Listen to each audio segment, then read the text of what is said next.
Truth talks एक आंदोलन है समाज में सत्य की महिमा और प्रयोग बढ़ाने का। अगर जीवन में सत्य है तो शांति है, सृजनशीलता है, स्थायित्व है। अमरता ना भी हो लेकिन सुख का स्थायित्व तो सत्य के बिना संभव ही नहीं है। जिन संबंधों में सत्य घट जाता है, वे चाहे सामाजिक हों, सरकारी हों या व्यापारिक हों, विश्वास घट जाता है। उन संबंधों की, अनुबंधों की लागत बढ़ जाती है। समाज और व्यापार दोनों पिछड़ जाते हैं। आप ही सोचिए, क्या हमारा देश उसका शिकार हुआ है? और जो सत्यनिष्ठ होते हैं उन व्यक्ति और समाज में स्पष्टता, शांति, सृजनशीलता, सम्मान, ऊंचे दाम सभी संभव हो जाते हैं। वाकई सत्य, कॉमन सेंस इसीलिए है कि सत्य की पक्की नींव के बिना स्थायी सुख संभव ही नहीं है। ट्रुथ टॉक्स पर ऐसे लोग आपको प्रेरणा देने आते हैं जिन्होंने सत्य को अपनाया है, झूठ से उबरने के रास्ते ढूंढे हैं। आइए ट्रुथ टॉक्स हिंदी के प्रथम वक्ता से मिलते हैं। वे हैं आदरणीय ब्रह्म कुमारी शिवानी जी। शिवानी जी, आपका स्वागत है। जिनके 1000 से ज्यादा वीडियो हैं, लाखों फॉलोअर हैं, चाहे आप 25 वर्ष के हों या 75 के, उनकी बातों में सबको समाधान मिलता है। उनकी अनूठी शैली में सुनिए किस तरह से हम सबसे बड़ा झूठ अपने आप से बोलते हैं और अपनी ऊर्जा खो देते हैं। उसमें से कैसे बाहर आएं, इसका व्यवहार तरीका बताना ही तो इनकी खास पहचान है। उनसे आज बातचीत करेंगी न्यूयॉर्क की एक युवा आयुर्वेदिक निष्णात, जिन्होंने अपने कार्य के संदर्भ में कई सेलिब्रिटीज को इंटरव्यू किया है। उनकी स्वयं की उपलब्धि को हजारों चाहने वाले हैं। निधि पंड्या, हम आपके आभारी हैं।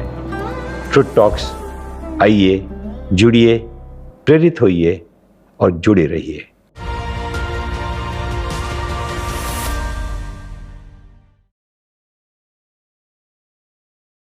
जब से मनुष्य इस धरती पर है, उसकी सत्य की खोज जारी है। मगर जब सच पे बात उतर जाती है तो हम सब चाहते हैं कि हमको सच बोला जाए। मगर हम कितना सच बोल पाते हैं? हम कितना सत्य ढूंढ पाते हैं? और आज हमारा बहुत सौभाग्य है कि सत्य विज्ञान फाउंडेशन के ट्रूथ टॉक्स में हमारे साथ सिस्टर शिवानी जी हैं, जो हमको सत्य का सत्य बताएंगी। ओम शांति शिवानी जी। ओम शांति। हमारा इतना सौभाग्य है कि आप हमारे साथ हैं। तो शिवानी जी, जो पहला प्रश्न उठता है वो ये है कि सत्य और सच में अगर कुछ अंतर है, और वो क्या अंतर है? क्योंकि हम सत्य की खोज में रहते हैं मगर हम खुद सच इतनी आसानी से बोल नहीं पाते हैं।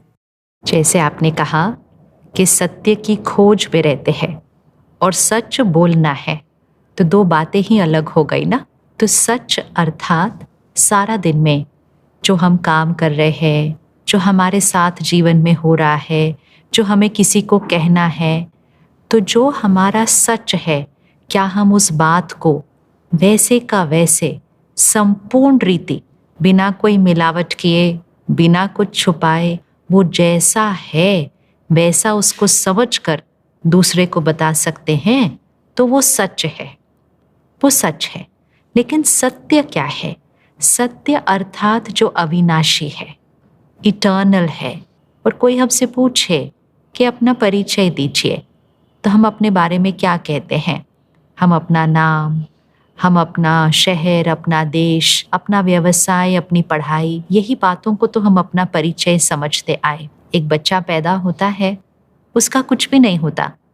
वो सबसे पहले उसको एक शरीर मिलता है, फिर उसको माता पिता मिलते हैं, फिर नाम मिलता है, फिर परिवार के और सदस्य, वो रिश्ते मिलते हैं, और एक दिन वो सब कुछ उससे छूट जाता है। अर्थात वो सारी चीज़ें आज हैं और अचानक एक क्षण उनमें से कुछ भी नहीं है। लेकिन एक चीज़ है जो हमेशा थी और हमेशा रहेगी, अर्थात अविनाशी, इटर्नल।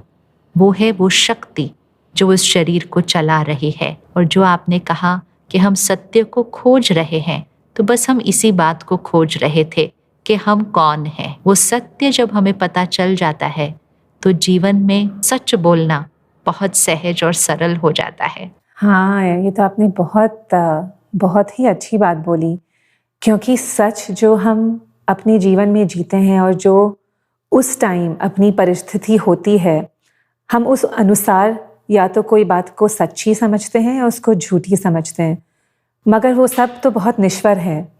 तो क्या आप ये कह रहे हैं कि जब हम अंदर का सत्य जानेंगे तो वो बाहर का सच भी हमारे लिए आसान हो जाएगा? जब हमारे पास जीवन में कुछ खोने का डर होता है कि हम लोगों को खो दें, जो लोग हमारे बारे में क्या सोचते हैं, जो सम्मान हमें उनसे मिलता है, कहीं हम वो न खो दें, या चाहे जो हमें प्राप्तियां होती हैं अपने काम में, अपने व्यवसाय में, वो हमें ज़्यादा चाहिए और चाहिए, दूसरों से भी ज़्यादा चाहिए। ये सब चीज़ों के लिए ही हम कभी कभी सच में मिलावट कर देते हैं, या कहें सच पर चलने की शक्ति नहीं होती, क्योंकि हम कुछ न कुछ खोने का डर रखते हैं। लेकिन जब ये सत्य पता चल जाता है, वो सारी चीज़ें जो मैं बाहर दुनिया में ढूंढ रही थी, लोगों से मांग रही थी कि मुझे प्यार दो, मुझे सम्मान दो, 2 मिनट तो मुझसे अच्छे से बात करो, मैं खुशी को चीज़ों में ढूंढ रही थी, मैं खुशी को अपने काम में, उसकी प्राप्तियों में ढूंढ रही थी, और क्योंकि मैं उसको बाहर ढूंढ रही थी, मैं उस सत्य से और दूर होती जा रही थी। तो सबसे पहली बात जो समझ में आती है कि ये सारे जो मूल संस्कार हैं, ये मेरा स्वधर्म है, ये आत्मा का धर्म है, और मुझे अपने जीवन में हर संकल्प में, सोच में इस सत्य को जीना है कि ये मैं हूँ, और मुझे इस संस्कार के द्वारा हर कर्म करना है। तो जीवन जीने का तो नज़रिया ही बदल जाता है, काम करने का तरीका बदल जाता है, रिश्ते निभाने का तरीका बदल जाता है, क्योंकि रिश्तों में अब हम सिर्फ देने वाले होते हैं, क्योंकि हमें कुछ चाहिए नहीं, जो चाहिए वो तो हमारे पास ऑलरेडी है। अब हम सबको वो देने वाली आत्मा बन जाते हैं। तो जीवन जीने के तरीके में बहुत बहुत ज़्यादा फ़र्क पड़ जाता है, या कहें दिन से रात का जितना फ़र्क होता है, उतना ही जीवन जीने के नज़रिए में बदलाव आ जाता है।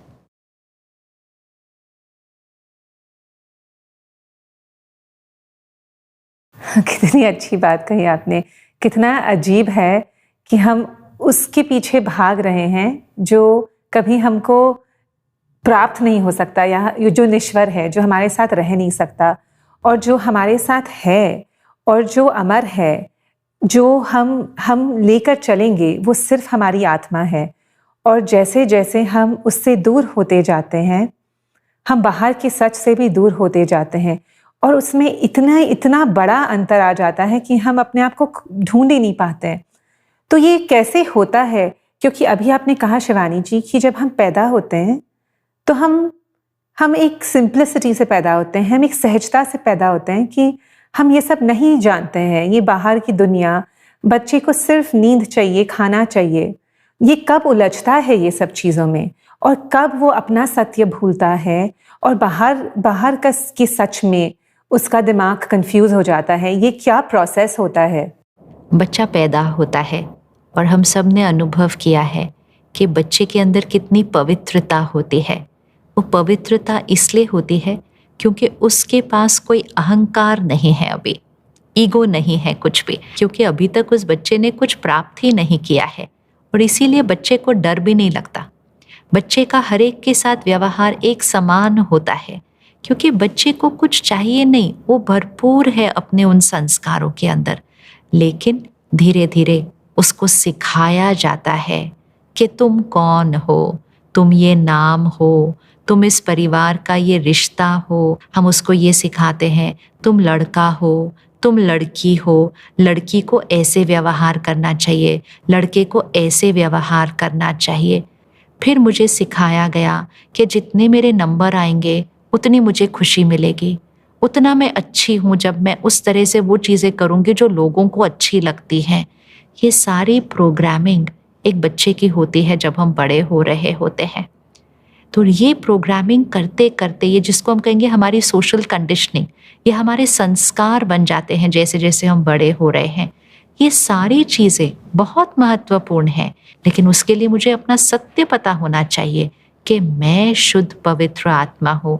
वो कई बार मुझे मेरे माता पिता से या मेरे शिक्षक से पता नहीं चलता है, क्योंकि वो मुझे बाहर की दुनिया की ही पढ़ाई पढ़ाते रहते हैं, लेकिन मुझे सोचना कैसे है वो शायद नहीं सिखाते हैं, क्योंकि उसके लिए मुझे अपने सत्य परिचय की ज़रूरत होती है।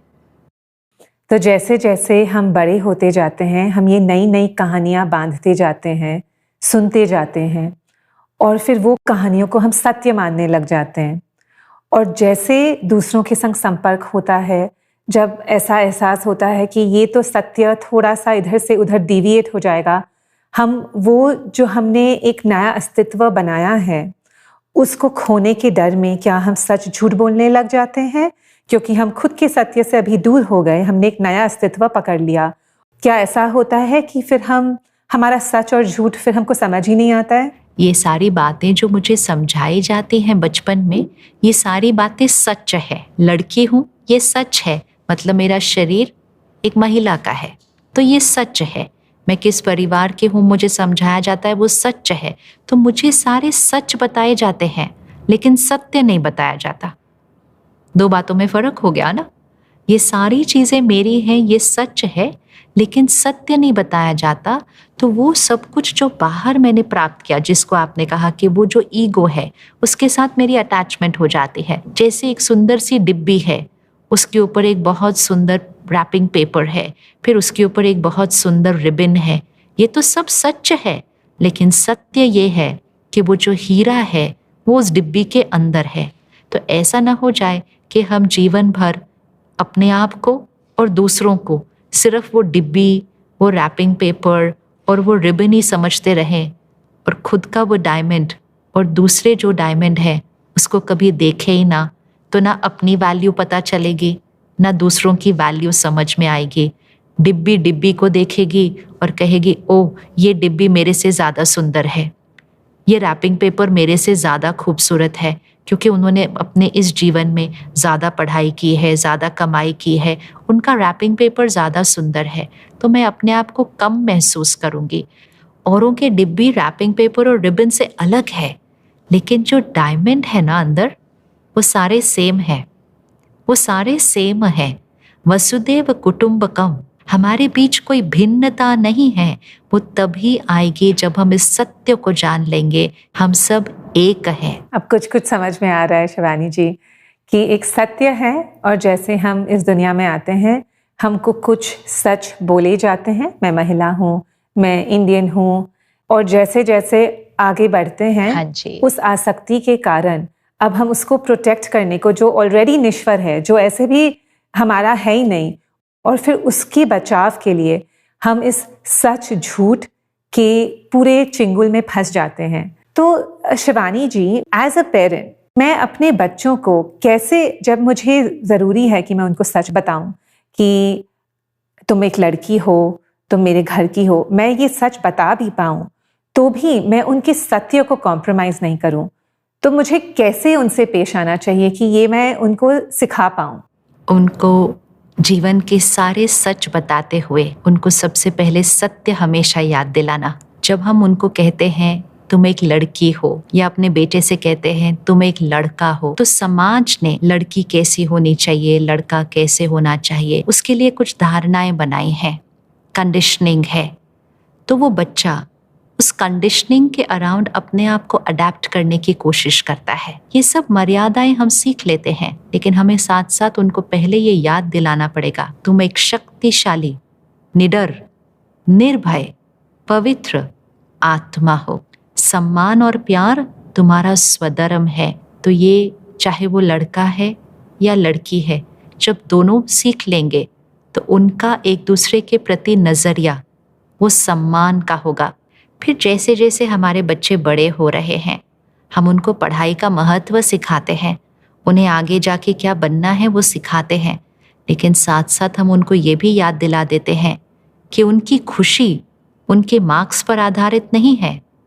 उनको उनका सत्य हर क्षण याद रहना चाहिए कि उनके मन की स्थिति उनके मार्क्स पर डिपेंडेंट नहीं है, उनके दोस्तों के व्यवहार पर आधारित नहीं है, और उनको दोस्तों का अप्रूवल मिले कि दोस्त कहें वो सही हैं, उसके लिए उन्हें कुछ ऐसा करने की ज़रूरत नहीं है जो आत्मा के धर्म से सही नहीं है, चाहे उनके जीवन में कोई भी परिस्थिति आ गई, क्योंकि उन्होंने पूरा जीवन उस सत्य को पकड़कर वो बड़े हुए हैं। जो आपने हमको उदाहरण दिया, जो बताया, वो सुन के मेरे मन में एक बात आई। हम बहुत सारी संसार की चीज़ों को बहुत पर्सनली ले लेते हैं। एक सेंस ऑफ बिलोंगिंग, एक ओनरशिप, अपनापन बाहर ढूंढने जाते हैं और उस कारण से अपने आप को शायद भूल जाते हो। तो जैसे मेरे मन में एक विजुअलाइजेशन आया, एक पिक्चर आया कि अगर हम घर में बैठे हों और हमको पता है कि हमारा घर सेफ है और हमारी कंफर्ट उसमें है, तो बाहर अगर बारिश आ रही हो, बर्फ़ गिर रही हो, दिन हो, रात हो, हम उसको देख सकते हैं मगर उसको पर्सनली नहीं ले सकते हैं। तो वैसे ही आत्मा अपना घर है, राइट? और बाहर जो हो रहा है वो हो रहा है, उसको हमको देखना है। अगर बारिश है तो छाता लेकर जाना है, मगर अपनी आत्मा ही अपना घर है। ये बात हमको, हमारे बच्चों को, जब हम उनको बताएं कि ये हो सकता है संसार में, ये घर, ये बाहर का सत्य है जो बदलता है और अंदर का सत्य है जो आपका है।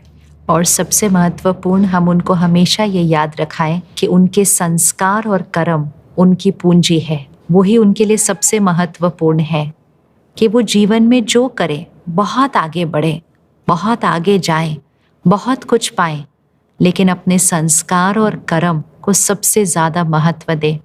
चाहे कुछ भी हो जाए, वो अपने संस्कार, कर्म और मर्यादाओं को, उस पर कभी कॉम्प्रोमाइज़ ना करें। जैसे इवन छोटी सी बात होती है ना, कई बार बच्चा सिर्फ पास होने के लिए या ज़्यादा नंबर लाने के लिए कभी कभी थोड़ी सी चीटिंग कर देता है, तो उसने संस्कार को महत्व नहीं दिया, नंबर को महत्व दिया।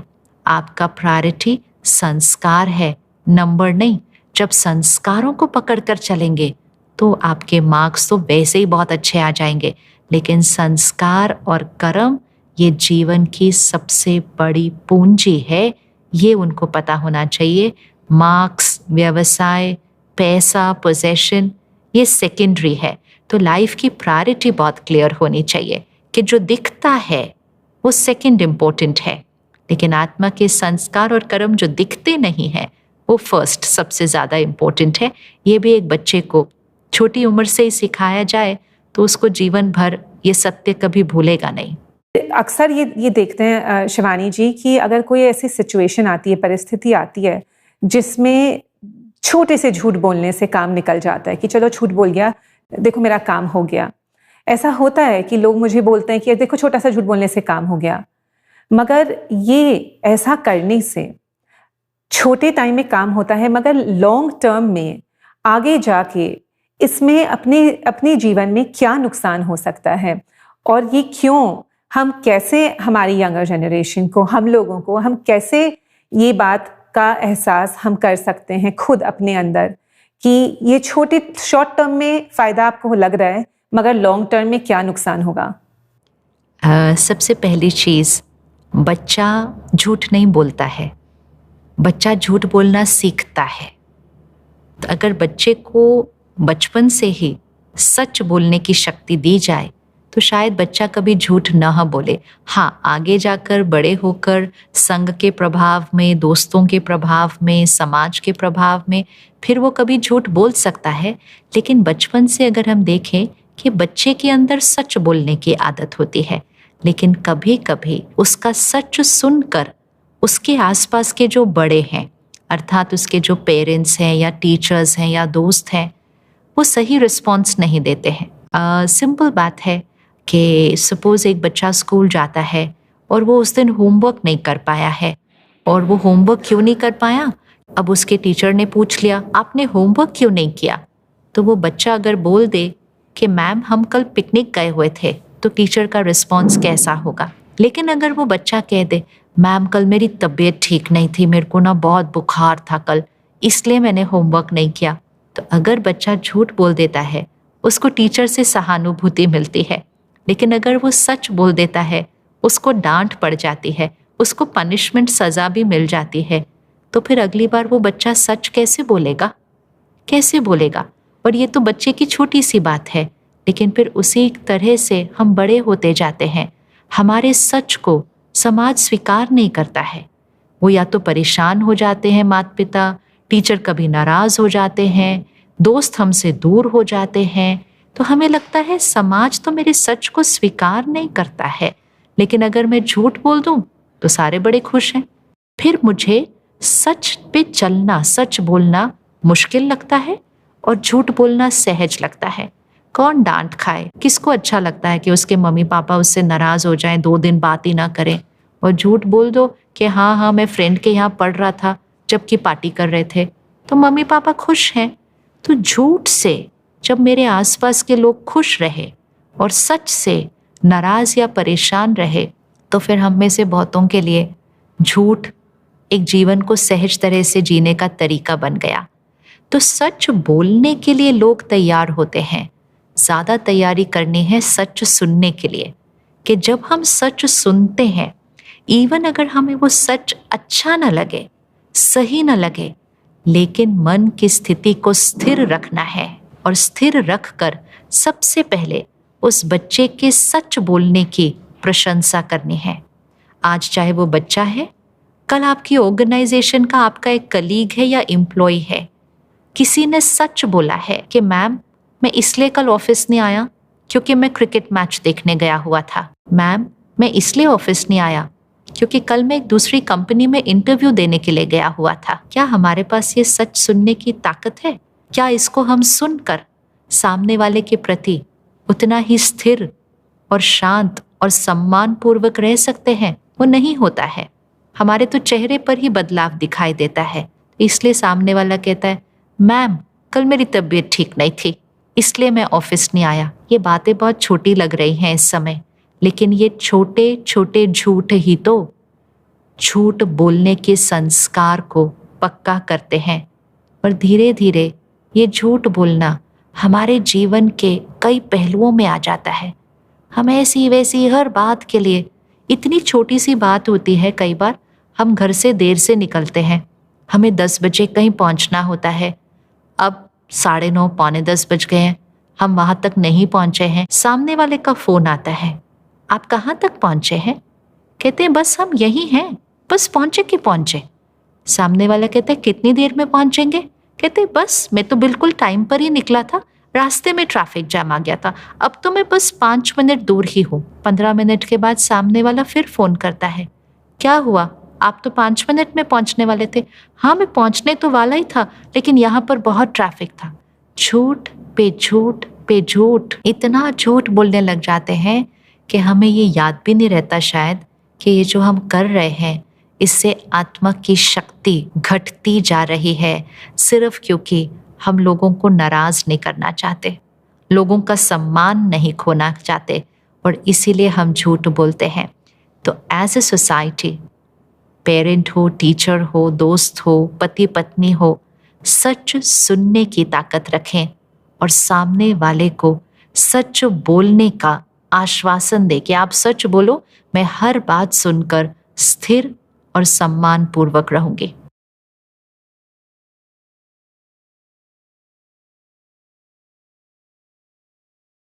मगर मैं जो समझ रही हूँ आपसे, ये समझ रही हूँ कि झूठ बोलने से शायद बाहर का काम हो जाएगा एक बार, मगर अंदर का काम बिगड़ जाएगा। और अगर आपने कहा कि हमारी अंदर की आत्मा, वो ऑलरेडी जो उसका खुद का एक नेचर है, स्वरूप है, वो शांत स्वरूप की है, और हम अगर बाहर के काम को बनाने में अंदर का काम बिगाड़ देंगे, तो क्या हम उस आत्मा से दूर चले जाएंगे, उस आत्मा के स्वरूप से दूर चले जाएंगे? और क्या इसलिए हमको सच की राह पे चलना चाहिए? ये बात उठती है हमारे सबके दिमाग में, अरे जब इतना इजी है झूठ बोलना तो फिर सच क्यों बोला जाए? आत्मा का देखा जाएगा ना, आत्मा किसने देखी है? तो उसका क्या जवाब रह सकता है? आत्मा किसने देखी है? आत्मा की ही तो स्थिति सारा दिन अनुभव कर रहे हैं। शांति, प्यार, शक्ति, ये आत्मा का स्वरूप है। लेकिन आज हमारी स्थिति क्या है? तनाव, चिंता, परेशानी, दुख, निराशा, ये सब आत्मा ही है। आत्मा ही ये सब महसूस कर रही है। तो जैसे कि शरीर स्वस्थ होता है तो कैसा होता है, और शरीर कमज़ोर होता है तो कैसा होता है? तो आत्मा स्वस्थ होती है, वो आत्मनिर्भर होती है। लेकिन आत्मा जब कमज़ोर होती है तो वो छोटी छोटी बातों में परेशान होती है, उदास होती है, निराश होती है, हार मान जाती है, सारा दिन ज़्यादा सोचती रहती है, चिंता करती है, तो जीवन की क्वालिटी क्या रह जाती है। तो हमारे जीवन का ये लक्ष्य होना चाहिए कि हमारे हर संकल्प, बोल और कर्म में मुझ आत्मा की शक्ति सिर्फ बढ़ती रहे। आत्मनिर्भर रहो, आत्मा सशक्त होती जाए। कोई ऐसा कर्म ना करे, कोई ऐसी मिलावट ना करे जिससे आत्मा की शक्ति घटे, क्योंकि अगर आत्मा की शक्ति घटे तो बाहर सब कुछ तो पा लेंगे, लेकिन खुशी और सुख, प्यार और शांति अभी भी ढूंढते रहेंगे, क्योंकि आत्मा कमजोर हो गई है। तो जो हम बाहर ढूंढ रहे हैं वो हमारे अंदर है, हमारे आत्मा में है, और हम बाहर को प्रोटेक्ट करने के लिए अंदर का नुकसान कर रहे हैं, मगर हमको प्रोटेक्ट करना है अंदर की आत्मा को। क्योंकि बाहर को प्रोटेक्ट करने के लिए अंदर का नुकसान कर रहे हैं, लेकिन बाहर प्रोटेक्ट हो भी जाता है, लेकिन जब अंदर प्रोटेक्शन नहीं होती है तो बाहर सब कुछ भी हो तो भी जीवन में वो खुशी जो अनुभव करना चाहते हैं, जो सैटिस्फैक्शन, संतुष्टता। आजकल लोग कहते हैं मेरे पास सब कुछ है, लेकिन कंटेंटमेंट नहीं है, सैटिस्फैक्शन नहीं है, संतुष्टता नहीं है। तो संतुष्टता अर्थात भरपूर आत्मा, भरपूर धन नहीं, भरपूर आत्मा अर्थात शक्तिशाली आत्मा ही संतुष्ट होती है। और संतुष्ट होने के लिए कोई अचीवमेंट्स, कोई प्राप्तियों की ज़रूरत नहीं है। संतुष्टता तो एक संस्कार है, लेकिन उस संतुष्टता को अनुभव करने के लिए आत्मा को हमेशा सही कर्म करना होगा। चाहे जीवन में कितनी भी मुश्किल परिस्थितियां आ जाएं, सही श्रेष्ठ कर्म ही आत्मा की शक्ति को बढ़ाता है। तो शिवानी जी, इस राह पे चलते हुए एक और प्रश्न उठता है कि अगर हम लोगों ने ऐसा किया तो क्या हम इस संसार में सफलता पा सकेंगे? सफलता हमको आसानी से मिलेगी? क्योंकि इतने सारे उदाहरण दिखते हैं जो लोग सत्य या सच की राह पे नहीं चलते हैं, मगर उन्होंने सांसारिक तौर पे बहुत कुछ हासिल कर लिया है। तो दूसरों को भी देखकर एक तरह का टेम्पटेशन होता है कि चलिए उसने किया तो हम भी कर सकते हैं, मगर क्या वो सच्ची में सफल होना है? और हम कैसे संसार में रह सकते हैं, अपना व्यवसाय कर सकते हैं, अपनी फैमिली लाइफ जी सकते हैं, हमारे धर्म, अर्थ, काम, मोक्ष सब पुरुषार्थ कर सकते हैं और उनमें सफलता भी पा सकते हैं, मगर ये अंदर का सत्य है उसको पकड़ के रख सकते हैं। ऐसा ये क्या प्रैक्टिकल अप्रोच उसका क्या होगा? सफलता शब्द को ही देखिए। सफलता सफल शब्द से आती है, और सफल हम किसको कहते हैं? हम कहते हैं आज का दिन सफल रहा। कहते हैं ना, मेरा आज का दिन बहुत सफल रहा, मेरा ये समय, अब आप और मैं 1 घंटा बात कर रहे हैं और ये बात करके मुझे अच्छा अनुभव हो, तो मैंने क्या कहना है कि मेरा आज की शाम सफल रही। सफल मतलब it was a beautiful experience, it was worth while, वो सफल रहा। तो हमारा जीवन सफल हो कि किसी के पास बहुत धन है, बहुत समृद्धि है, बहुत कुछ उन्होंने प्राप्त किया है, बहुत अच्छी बात है, लेकिन सिर्फ उसको सफलता तो नहीं कह सकते ना। उसको हम कह सकते हैं व्यावसायिक प्राप्तियां, प्रोफेशनल अचीवमेंट्स है। जैसे कि एक बच्चा है, उसने बहुत अच्छे नंबर पा लिए, लेकिन वो अपने दोस्तों से दूर है, वो उनको बताता नहीं है कुछ भी जो उसको आता है, वो कटा कटा रहता है। अगर उसके नंबर कम आ जाए तो उसके दूसरे बच्चों से उसको ईर्ष्या होने लगती है, जेलसी होने लगती है, वो उदास हो जाता है, निराश हो जाता है, जस्ट बिकॉज उसके थोड़े से नंबर कम आ गए। क्या इसको सफलता कहेंगे? इसको सिर्फ अचीवर कहेंगे, इसको सिर्फ टॉपर कहेंगे, सफलता नहीं कहेंगे। सफलता अर्थात वो बच्चे का मन स्थिर है, अगर दूसरे के नंबर उससे अच्छे आते हैं तो भी वो उसके लिए बहुत खुश होता है, बहुत दुआएं देता है, क्योंकि उसके नंबर उसका अस्तित्व नहीं है। हमारी व्यावसायिक प्राप्तियां हमारा अस्तित्व नहीं है, हमारा स्टेटस, हमारा सैलरी पैकेज, हमारा रोल, ये हमारा अस्तित्व नहीं है। तो अगर किसी को मुझसे ज़्यादा मिलता है तो उसको देखकर भी मुझे खुशी होती है, ईर्ष्या नहीं होती है। हम उसको और आगे बढ़ाने का प्रयास करेंगे, उसको नीचे खींचने का या पीछे गिराने का प्रयास नहीं करेंगे। जो ऐसा करता है, क्या उसको सफल व्यक्ति कहेंगे? हम अपने जीवन में कोऑपरेशन, सहयोग से चलेंगे, कंपटीशन, एक रेस की तरह थोड़ी भागेंगे कि हमें औरों से बस आगे जाना है। ये तो जीवन जीने का नजरिया ही बदल देता है। तो सफलता अर्थात बहुत श्रेष्ठ संस्कार, और जब बहुत सुंदर संस्कार होते हैं, शरीर स्वस्थ होता है, आपके रिश्ते घर पर भी बहुत प्यारे होते हैं, जहाँ आप काम करते हैं वो भी बहुत प्यारे रिश्ते होते हैं, आपको सबका सहयोग मिलता है क्योंकि आप सबको सहयोग देते हैं, दुआएं देते हैं। अब आप सिर्फ विजुअलाइज कीजिए कि ऐसा व्यक्तित्व जिस भी व्यवसाय में, जिस भी काम में जाएगा, क्या उसको वहाँ की प्राप्तियां कम हो जाएंगी? क्या ये हो सकता है? ये हो ही नहीं सकता। ये असंभव है कि जिसके कर्म सही हो, जिसके संस्कार श्रेष्ठ हो, उसकी व्यावसायिक प्राप्तियां कम हो। ये हो ही नहीं सकता। हाँ, ये हो सकता है कि किसी और के रेफरेंस में मेरी थोड़ी सी कम हो सकती है, लेकिन अगर मैं हमेशा अपने आप को दूसरों के साथ कंपैरिजन करती रहूं तो हमेशा मेरे पास कुछ ना कुछ कम रहेगा। लेकिन मुझे अपने जीवन को देखना है।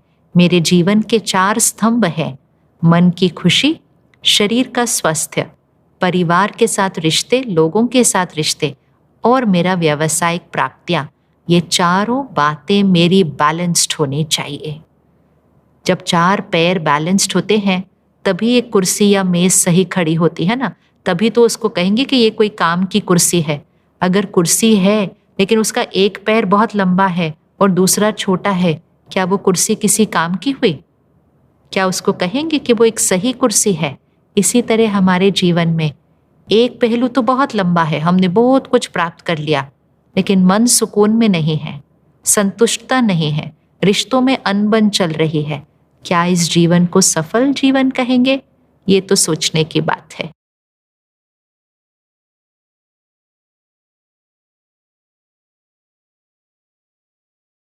हमने अपना पॉइंट ऑफ रेफरेंस बाहर दुनिया में कर दिया है, और ये जो अंदर का पॉइंट ऑफ रेफरेंस है, जो अंदर का सत्य है, वो कहीं हम खो चुके हैं।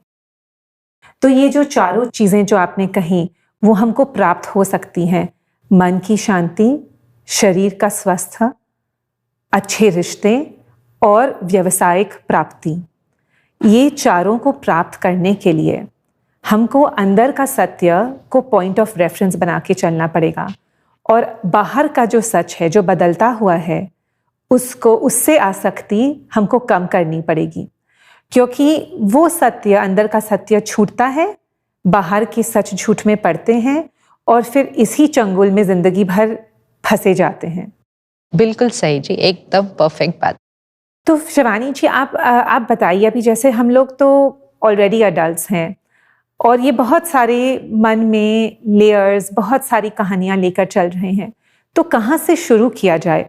ये प्रैक्टिकल एस्पेक्ट में कैसे हम अपने अंदर का सत्य रोज जान सकते हैं, और उस पॉइंट ऑफ रेफरेंस से हम कैसे संसार में ऑपरेट कर सकते हैं?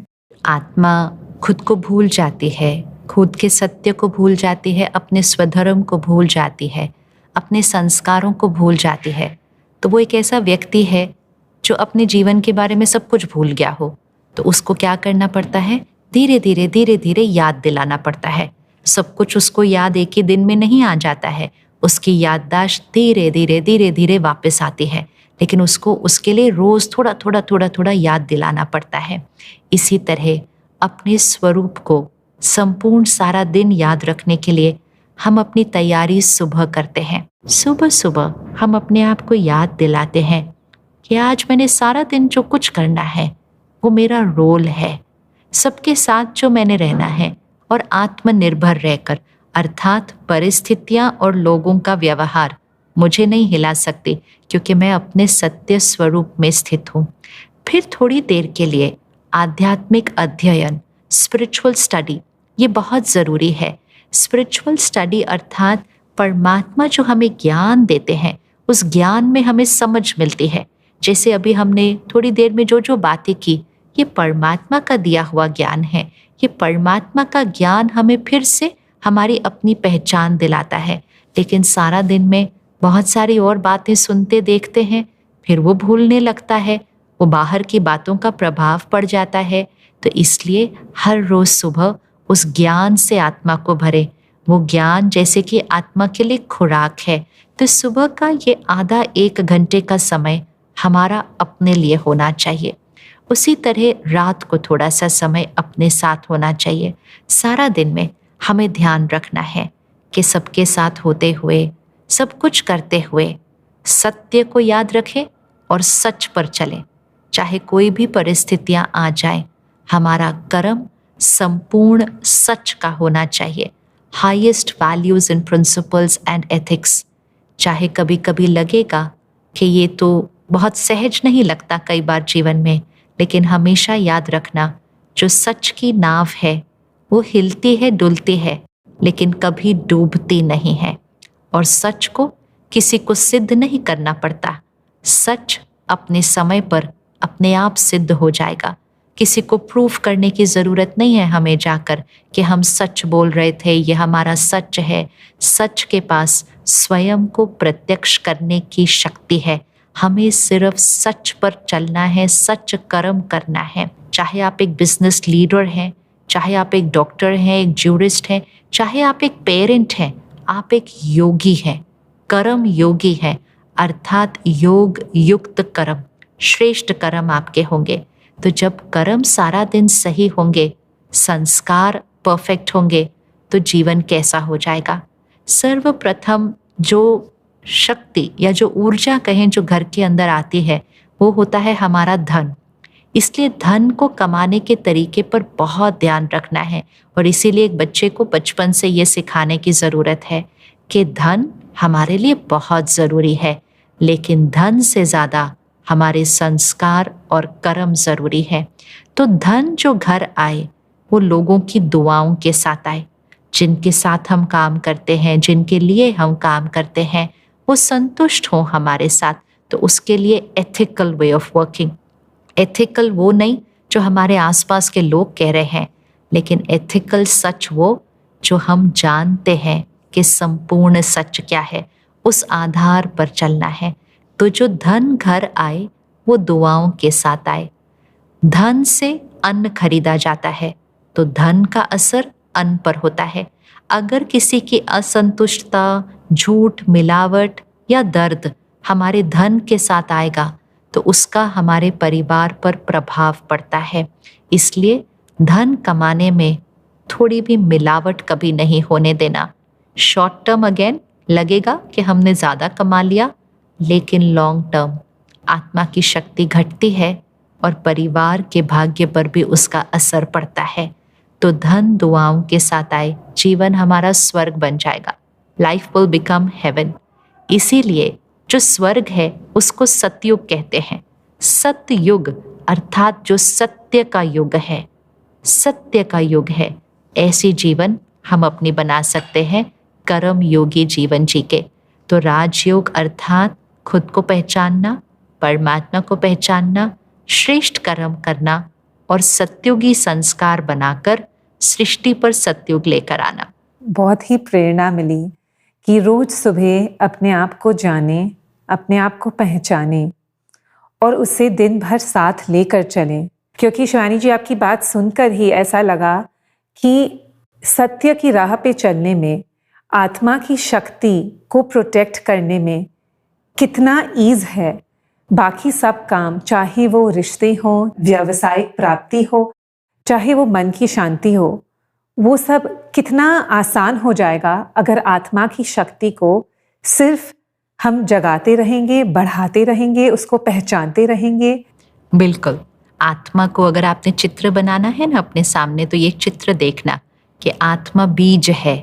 बीज को पानी दे दीजिए, वृक्ष हमेशा बहुत फला फूला रहेगा। बस बीज को पानी देना है, आत्मा का ध्यान रखना है। बिल्कुल बिल्कुल। तो शिवानी जी, जैसे अपना सेशन ख़त्म होता है, आपने हमको बहुत प्रेरित किया है ये समझने में कि एक सच बोलना भी एक बहुत हार्श डिसिप्लिन नहीं है। अपना सत्य जानते हैं तो सच और झूठ ऑटोमेटिकली अपना एकदम आसान हो जाता है। बाहर वो ही प्रत्यक्ष करते हैं जो अंदर हैं, और वो करने से बाकी सब काम, संसार के सब काम बहुत इजी हो जाते हैं, एक लहर में चलने लगते हैं। तो एज एंडिंग नोट्स शिवानी जी, आप कुछ और कहना चाहेंगे? आपके लिए, हमारे लिए और कुछ भी एडवाइस है? नहीं, 1 मिनट के लिए अब साइलेंस में बैठते हैं और जो सब कुछ हमने समझा और सुना उसको अनुभव करते हैं। एक क्षण के लिए अपने आप को याद दिलाना शुरू करते हैं इस भ्रुकुटी के बीच, सेंटर ऑफ द फोरहेड। चाहे कोई भी बात आ जाए, मैं आत्मा स्थिर हूं, अचल हूं, अडोल हूं, अपने सत्य स्वरूप में स्थित हूं और मेरा हर कर्म श्रेष्ठ कर्म, सबके कल्याण के लिए कर्म इस सृष्टि पर सत्युग लेकर आएगा। ओम शांति। ओम शांति। Thank you so much Shivani ji. ओम शांति। शुक्रिया।